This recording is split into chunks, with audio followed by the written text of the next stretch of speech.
Isi bana, haya ni maoni kwa baadhi ya wachambuzi wa soka Tanzania wakizungumza kuhusu kile ambacho kimetokea nchini Morocco kwenye mchezo wa kuania kufuzu hatua ya robo finali ya AFCON 2025 2026, mashindano ambayo yanafanyika pale nchini Morocco, na mwenyeji Morocco wakiwa ni miongoni mwa mataifa ambayo yanapewa nafasi kubwa ya kufanya vyema kwenye michuano ya kimataifa, lakini ni miongoni mwa mataifa ambayo yanaongoza kwa habari mbaya zaidi, kwa maana rushwa, lakini pia kubebwa na waamuzi katika mechi zao. Wamefanya hivyo dhidi ya Mali, lakini pia wameendelea kufanya hivyo dhidi ya timu ya taifa Tanzania baada ya mwamuzi kuwanyonga Taifa Stars na kuwapa nafasi. Sasa tunaanza na mchambuzi wa soka Tanzania Edo Salum Kumwembe akizungumza mara baada ya mchezo wa timu ya taifa Tanzania kuisha na kupoteza kwa bao moja kwa sifuri, timu ya taifa Tanzania ikirejea nchini. Edo Kumwembe amesema asante sana kwa timu ya taifa ya Tanzania, asante sana vijana wetu, tumetolewa, lakini binafsi sina deni. Huyu mwamuzi amewaweka sana mgongoni wana Morocco. Maigizo bila ya mwenyeji kafu, anajua michuano haitanoga.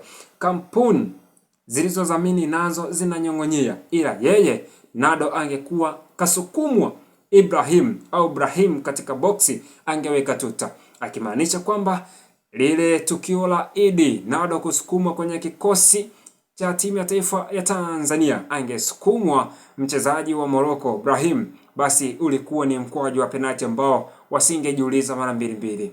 Lakini tunaye pia kwenye lada Jemadari Saidi akitoa maoni yake mara baada ya timu ya taifa Tanzania kunyongwa na mwamuzi, na Jemadari anasema pumbavu kabisa huyu refa.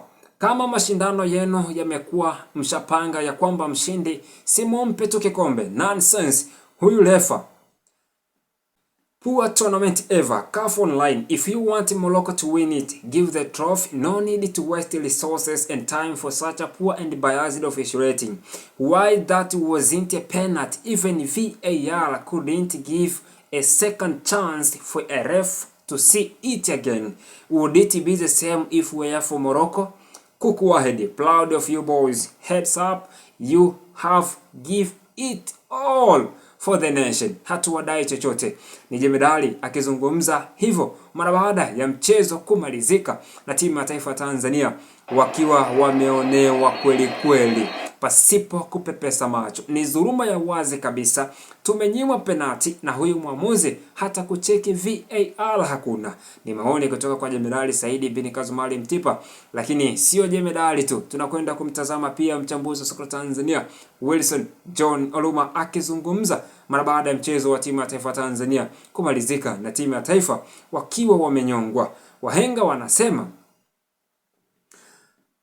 mpaka muda huu hawaamini kama hafu ilimalizika kwa sifuri, na nafasi kubwa ya kufunga tuliipata kwa Simon Msuva.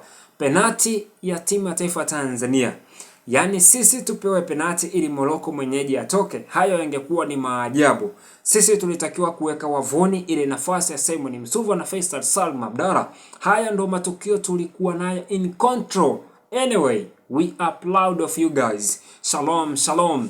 Ni maoni kutoka kwa wachambuzi wa soka la Tanzania, hao wakizungumza mara baada ya kile ambacho kimetokea pale Morocco, timu ya taifa Tanzania ikitolewa kwa kufungwa bao moja kwa sifuri. Lakini tunaye pia kwenye rada George Ambangile akitoa maoni yake mara baada ya timu ya taifa Tanzania kuonewa kwa kuona kwamba tulistahili ushindi. Anasema barida tu, kama ndiyo mpaka waibe ndio waweze kubaki, wadanganye ndio washinde.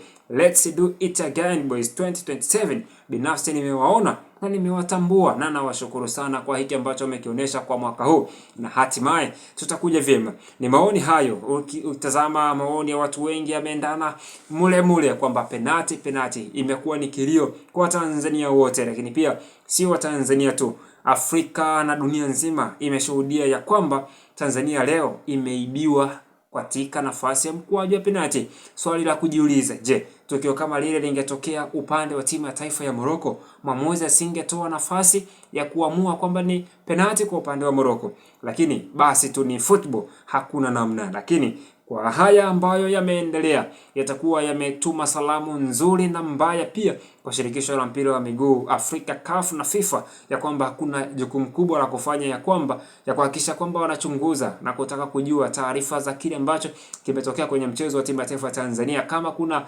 viashiria vyovyote vya rushwa, basi waweze kutekeleza kile ambacho kinapaswa kufanyika.